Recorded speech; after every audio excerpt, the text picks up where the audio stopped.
Fue coronada Miss México, celebrada como una de las mujeres más bellas de su generación, y destinada a una carrera brillante en el cine. Sin embargo, detrás de las cámaras, la vida de Ana Berta Lepe se desmoronó en escándalo, traición y desamor. Su padre cometería un crimen imperdonable. Su gran amor sería silenciado por las balas y hasta el presidente de México dejaría una sombra sobre su destino. ¿Cómo pudo una mujer bendecida con la belleza terminar viviendo bajo una maldición? Una belleza destinada al estrellato. Ana Berta Lepe nació en Tecolotlán, Jalisco, en 1934. Para cuando tenía 19 años, ya había capturado la atención nacional. Coronada Señorita México en 1953 y obteniendo el cuarto lugar en Miss Universo ese mismo año, se convirtió en la primera mexicana en alcanzar un puesto tan alto en el certamen internacional. Su triunfo abrió las puertas del cine, el teatro y los cabarets de la Ciudad de México. Los productores la adoraban. Trabajó junto a Pedro Infante, Luis Aguilar, Tintán, y más tarde protagonizó cintas de culto como La nave de los monstruos.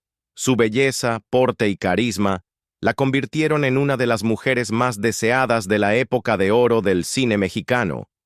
Pero detrás de las lentejuelas y el glamour estaba su padre, Guillermo Lepe, un hombre tan controlador como ambicioso. No era solo un padre. Era su representante, su vigilante, y en última instancia, el hombre que destruiría su futuro. El control de un padre. Guillermo Lepe Ruiz no era el padre típico que se mantenía orgulloso en segundo plano de los logros de su hija. Era un capitán retirado del ejército, marcado por la rígida disciplina de la vida militar y un ego afilado por el poder. Cuando su hija Ana Berta comenzó a brillar en certámenes de belleza y luego en el cine, él descubrió en ese éxito una segunda juventud, una forma de vivir lujos que nunca había conseguido por mérito propio. Se construyó una imagen que rayaba en la caricatura, paseando por la Ciudad de México en un Cadillac rojo descapotable, sombrero Stetson en la cabeza y una pistola siempre al costado. Le gustaba aparentar ser un hacendado rico o un magnate petrolero, pero la verdad era más sombría. Todo lo que ostentaba, cada peso que gastaba, provenía del sudor, la belleza y el carisma de su hija. La carrera de Ana Berta significaba no solo prestigio, sino dinero, y Guillermo lo manejaba todo.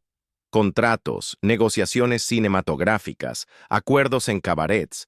Controlaba cada aspecto de su vida profesional y personal. Lejos de ser una guía, se convirtió en su representante, su contador, su guardaespaldas y su carcelero al mismo tiempo. Vivía de sus ingresos, dictando cuándo trabajaba, dónde se presentaba y con quién se veía. En la industria, colegas notaban cómo él rondaba siempre a su alrededor como una sombra. En los rodajes, se sentaba en silencio, pero con una presencia intimidante, fulminando con la mirada a los compañeros masculinos que conversaban demasiado tiempo con ella. En los cabarets, mientras ella bailaba y cantaba bajo los reflectores, Guillermo observaba desde el público, con los ojos atentos a cualquiera que se atreviera a admirarla demasiado. Siempre era el primero en llegar y el último en salir, asegurándose de que ningún encuentro privado escapara a su vigilancia. Actores y productores murmuraban que sus celos eran excesivos, cercanos a la obsesión. Es su inversión, su propiedad, decían algunos. Otros, más cínicos, insinuaban algo más oscuro, que su fijación borraba los límites naturales entre protección paternal y posesión. Parecía que Guillermo no veía a su hija como una mujer independiente, sino como una extensión de su propia voluntad, alguien cuya belleza podía monetizar y cuya vida podía dictar sin cuestionamientos. Su control se extendía incluso a las finanzas. Aunque Ana Berta ganaba sumas considerables por sus películas, certámenes y presentaciones, Guillermo se aseguraba de que el dinero pasara primero por sus manos. Le daba mesadas como si fuera una niña, recordándole siempre que sin su guía sería explotada. Irónicamente, era él quien la explotaba, usando su juventud y atractivo como moneda en un mundo donde la política, el cine y la vida nocturna se entrelazaban peligrosamente. Para Ana Berta, aquel control era asfixiante, pero obedecía. En el México conservador de los años 50, cuestionar a su padre, sobre todo un padre que se presentaba como hombre de honor y disciplina, era impensable. Lo necesitaba, lo quería, pero también temía las consecuencias de desobedecerlo. Ese frágil equilibrio se rompió cuando Agustín de Anda entró en su vida. Joven, encantador, y ya forjando su propio camino como actor, Agustín representaba todo lo que Guillermo despreciaba: independencia, romance y la amenaza de perder el control sobre su posesión más valiosa. Lo que Ana Berta veía como amor, Guillermo lo interpretaba como peligro. Por primera vez, se enfrentaba a la posibilidad de ser desplazado, no por otro representante o un productor rival, sino por un hombre que ofrecía a su hija algo que él jamás podría: afecto genuino y una vida más allá de su sombra. Para Guillermo, el matrimonio no era una bendición, sino una amenaza. Significaba perder autoridad, perder su parte de las ganancias y, lo más insoportable de todo, perder el monopolio sobre la vida de su hija. Desde ese momento, Guillermo dejó de ser simplemente un padre dominante. Se convirtió en el antagonista de su historia de amor, decidido a sabotear la relación a cualquier costo. El amor prohibido. Agustín de Anda no era un pretendiente cualquiera. Era hijo de Raúl de Anda, el Charro Negro, uno de los productores más importantes del cine mexicano. Con apenas 25 años, Agustín ya había actuado en una docena de películas, muchas veces al lado de leyendas como Luis Aguilar y Pedro Armendáriz. Apuesto, encantador y proveniente de una dinastía cinematográfica, parecía la pareja perfecta para una estrella en ascenso. Ana Berta y Agustín se conocieron en los sets de filmación y pronto se volvieron inseparables. Su romance era público, celebrado por las revistas y adorado por los fanáticos. A inicios de 1960 ya estaban comprometidos y planeaban casarse en junio. Agustín incluso había preparado la casa donde vivirían. Todo estaba listo, lamentaría después su padre. La única razón por la que no se habían casado antes era porque ambos tenían compromisos profesionales. Pero para Guillermo, el matrimonio significaba perder las ganancias de su hija, su libertad y, sobre todo, su control. Y así, mientras los jóvenes soñaban con un futuro juntos, Guillermo hervía de rabia. Un fin de semana de sangre. El último fin de semana de mayo de 1960 quedó marcado en México como uno de los más oscuros en la historia de su mundo del espectáculo. Un fin de semana manchado de sangre. En apenas 48 horas, dos estrellas en ascenso de la época de oro del cine fueron abatidas, y sus muertes sacudieron a una industria que ya vivía bajo la sombra del escándalo y la violencia. Todo comenzó el 28 de mayo de 1960, cuando el actor Ramón Gay, galán popular que había compartido créditos con leyendas como María Félix, Marga López y Arturo de Córdoba, fue emboscado frente a la casa de su expareja, la actriz Evangelina Elizondo. Gay conversaba con Elizondo en su automóvil cuando apareció su exesposo, el ingeniero petrolero José Luis Paganoni, armado con una pistola. Sin titubear, Paganoni disparó. Ramón Gay recibió varios impactos y murió horas después, a los 42 años. La noticia conmocionó a la comunidad artística mexicana. Ramón Gay era admirado no solo por su talento, sino también por su versatilidad. Podía interpretar tanto al galán romántico como al héroe trágico. Para muchos, su muerte fue absurda, otro ejemplo de la mezcla mortal de celos, machismo y armas de fuego que aquejaba al país. Al día siguiente, actores y actrices, aún en shock, se reunieron en la funeraria Galloso para despedirlo.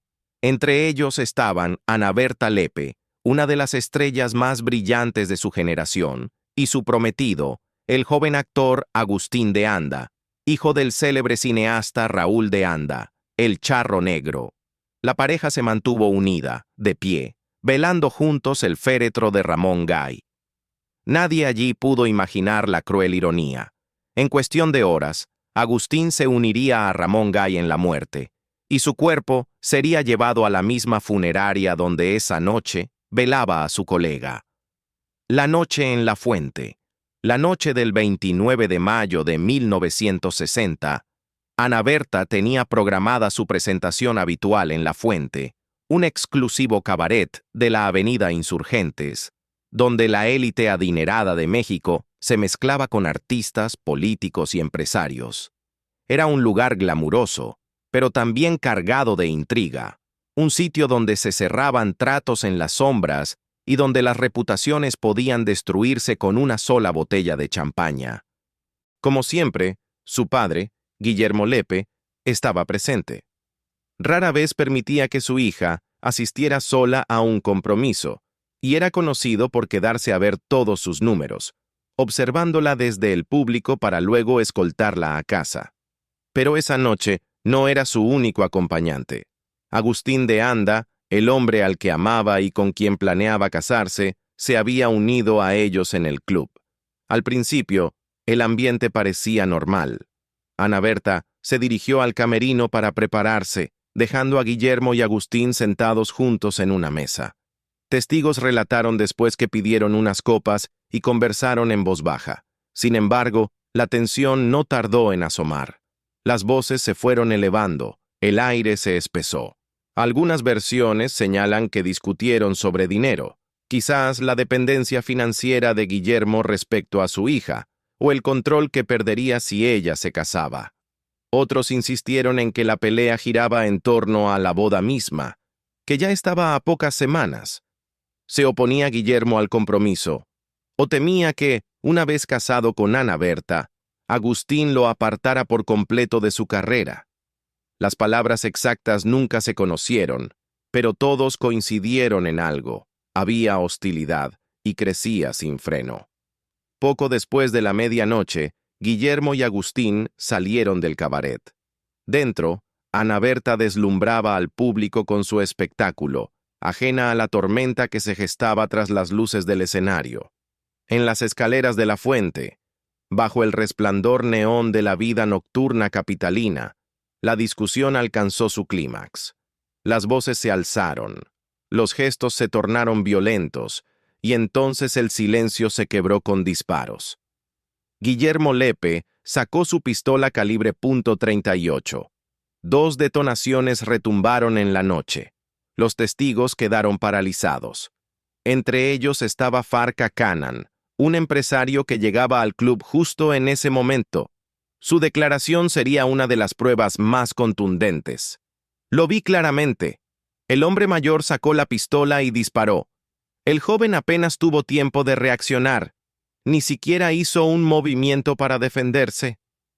Agustín se tambaleó, la sangre brotando de su pecho y su cabeza, antes de desplomarse en los escalones de piedra. Gritos y alaridos siguieron mientras los clientes corrían a socorrerlo. Los adoquines de Insurgentes quedaron manchados con la sangre de un joven que horas antes soñaba con el matrimonio y un futuro prometedor. Dentro del cabaret, sin embargo, la música continuaba. El público aplaudía y vitoreaba sin saber nada de la tragedia que ocurría afuera. Sobre el escenario, Ana Berta bailaba y sonreía, a punto de ver su vida destrozada para siempre. La noticia corrió como pólvora. Guillermo Lepe mató al prometido de su hija. Titularon al día siguiente los encabezados de El Universal. Para Ana Berta, la revelación fue un rayo fulminante. Tras terminar su número, fue informada de lo sucedido. Testigos relataron que se desplomó de inmediato. Sus gritos resonaron por los pasillos del cabaret. Algunos dijeron que perdió el conocimiento y tuvieron que cargarla. Otros la recordaron intentando desesperadamente correr hacia la escena, solo para ser detenida. Mientras Ana Berta se derrumbaba, su padre mostraba una frialdad escalofriante. Después de disparar, guardó el arma en su saco, bajó tranquilamente las escaleras y caminó hacia su coche. Condujo en la oscuridad de la noche, dejando atrás el caos que había desatado. Horas después, sin embargo, se entregó voluntariamente a la policía, seguro de poder justificar sus actos. Su declaración heló a todos. Defendí mi vida y mi honor. Eso no me convierte en criminal. Pero Agustín estaba desarmado. Nunca sacó un arma. Nunca tuvo oportunidad de defenderse. La doble tragedia, los asesinatos consecutivos de Ramón Gay y Agustín de Anda en apenas 48 horas, sumió a la comunidad artística mexicana en un luto profundo. Para el público, fue un recordatorio brutal de lo rápido que los celos, la ambición y las armas podían truncar hasta los destinos más brillantes. En la funeraria Galloso, el duelo se convirtió en una escena surrealista. 2 velorios lado a lado, uno para Ramón Gay y el otro para Agustín de Anda. La noche anterior, Agustín había velado el féretro de Gay. Ahora, su propio cuerpo yacía en la sala contigua. El juicio de un padre. Nadie sufrió un dolor más desgarrador que Raúl de Anda, el padre de Agustín. Normalmente un hombre de semblante estoico, fue visto derrumbándose en los brazos del actor Rodolfo Landa, llorando inconsolablemente. Ante la prensa, sus palabras cortaron el caos como un cuchillo. Si mi hijo era un sinvergüenza, que lo juzgaran las autoridades.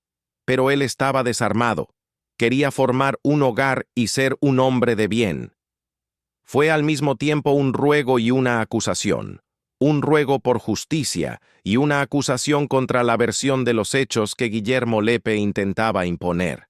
Mientras tanto, Guillermo Lepe, el hombre que había jalado el gatillo, ya buscaba reescribir la historia. Su defensa cambiaba constantemente, como arena movediza. Primero, afirmó que Agustín lo había ridiculizado por su pobreza, humillándolo al decir que no era digno de su hija. Después insistió en que Agustín había deshonrado a Ana Berta, insinuando que la había seducido y alardeado de ello. Más tarde, en un giro impactante, Guillermo alegó que su hija había sido llevada a una clínica para practicarse un aborto, una acusación para la cual nunca presentó pruebas. Cada nueva versión se contradecía con la anterior. Los fiscales señalaron sus inconsistencias, pero el daño estaba hecho. La historia había enlodado el caso, sembrando dudas en una sociedad que aún se aferraba a la noción arcaica de defender el honor de una hija a cualquier precio. Pese al testimonio de testigos oculares como Farca Canan, quien vio claramente a Guillermo disparar contra un Agustín desarmado, el tribunal se negó a tratar el crimen como un asesinato a sangre fría. El veredicto fue suavizado. Homicidio en defensa del honor.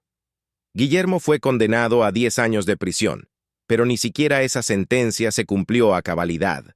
Gracias a influencias, presiones y quizás la sombra de figuras poderosas, solo cumplió 5 años antes de recuperar la libertad. El escándalo fue sin precedentes. México había visto morir trágicamente a sus estrellas, pero nunca en circunstancias como estas. Un padre asesinando al prometido de su hija, semanas antes de la boda, frente a testigos, y luego escapando con una condena ligera. Para el público, Guillermo era un asesino, pero para Ana Berta, seguía siendo su padre. Cuando los reporteros la presionaron por una declaración, su respuesta fue devastadora. Una hija no juzga a su padre. Dios lo juzgará. Yo siempre estaré con él. Aquellas palabras estremecieron a muchos. Para algunos, eran muestra de lealtad. Para otros, la resignación de una mujer atrapada entre el amor filial y el duelo por su prometido. Amigos y colegas murmuraban que, en privado, Ana Berta cargó con un resentimiento y una vergüenza profundos durante el resto de su vida. La contradicción era insoportable. El hombre que debía protegerla había destruido su futuro. Perdió a su prometido, el impulso de su carrera y hasta su reputación, todo por culpa de las acciones de su padre. Pero había un trasfondo aún más oscuro en la tragedia.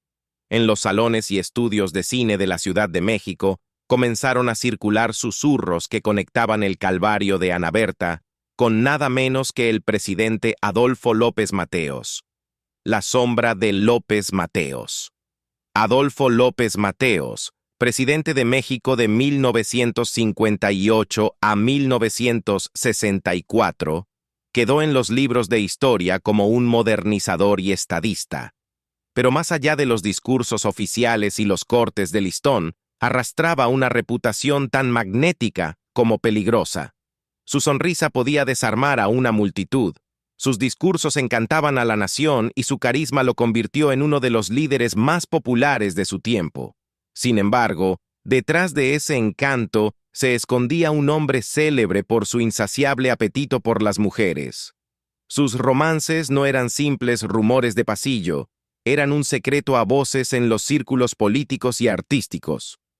Donde López Mateos ponía la mirada, solían decir los allegados, también ponía la mano.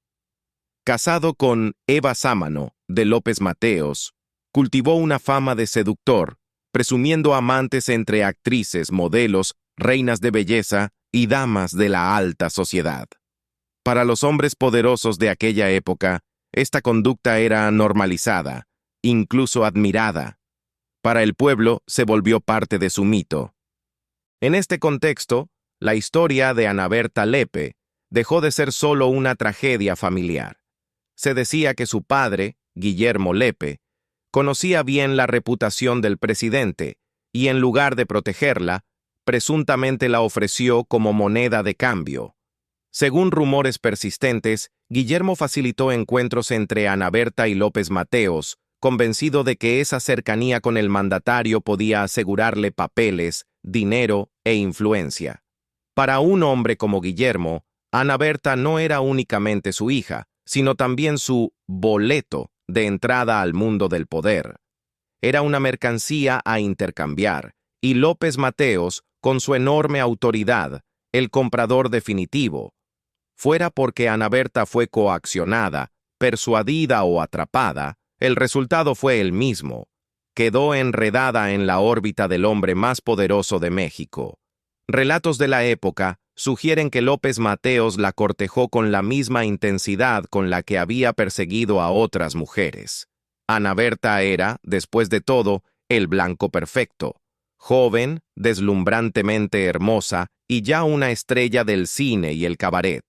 En ella veía no solo deseo, sino prestigio, el poder de poseer a una de las mujeres más admiradas del país. Pero el asesinato de Agustín de Anda lo cambió todo. Lo que hasta entonces era un romance murmurando en salones y estudios, se convirtió en escándalo de primera plana.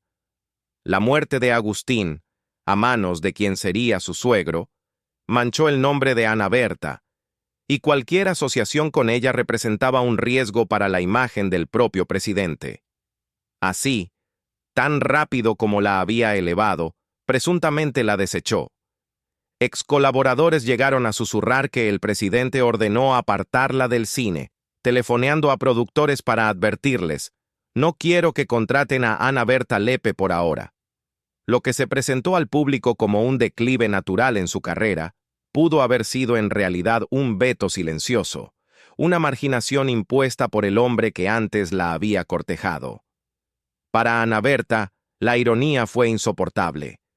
La misma belleza que la había coronado señorita México y la llevó a ocupar un lugar destacado en Miss Universo 1953, se convirtió en su cárcel. Fue lo que atrajo la mirada del presidente, encendió la ambición de su padre y la colocó directamente en el camino de la ruina. Años después, en momentos de amargura, confesó a amigos cercanos una frase que se volvió emblemática de su dolor. Fui hermosa para mi desgracia. Si hubiera sido fea, El presidente nunca me habría mirado, mi padre no me habría controlado y me habría casado con el hombre que amaba. El colapso de una carrera. Las secuelas fueron brutales. Por lealtad a Raúl de Anda, muchos productores vetaron a Ana Berta. Otros temieron verse manchados por el escándalo. Su carrera, que había sido meteórica, se desplomó de la noche a la mañana. Siguió actuando. Mundo de juguete, El patrullero 777 junto a Cantinflas, y varias telenovelas en los años 80 y 90. Pero nunca volvió a ser la estrella glamorosa que había sido. La depresión la consumió. Recurrió al alcohol, no por placer, sino para adormecer su dolor. Subió de peso, se apartó de la vida pública y se refugió en su rancho de Texcoco. Sus colegas intentaron ayudarla. Ernesto Alonso le dio trabajo en televisión. Amigos le prestaron dinero, pero nada logró devolverle el ánimo. Nunca se casó, nunca tuvo hijos. Ana Berta vivió hasta el 24 de octubre de 2013. Murió a los 79 años por complicaciones tras una cirugía, en gran medida olvidada por el mundo del espectáculo.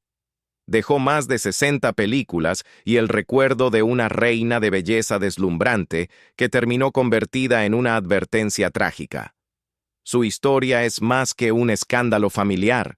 Es un espejo de las contradicciones de México a mediados del siglo XX, donde la belleza era celebrada y al mismo tiempo explotada, donde el poder justificaba la violencia y donde las mujeres eran a menudo piezas en el ajedrez de las ambiciones masculinas. La vida de Ana Berta Lepe fue el tipo de tragedia que ningún guionista podría haber imaginado. Una reina de belleza que deslumbró al mundo solo para ser traicionada por su padre, utilizada por un presidente y despojada del hombre que amaba. ¿Crees que la tragedia de Ana Berta fue inevitable en ese mundo de poder y corrupción? ¿O podría haber escapado a su destino si se hubiera alejado a tiempo? Comparte tu opinión en los comentarios y no olvides darle like y suscribirte para más historias ocultas de la época de oro de México.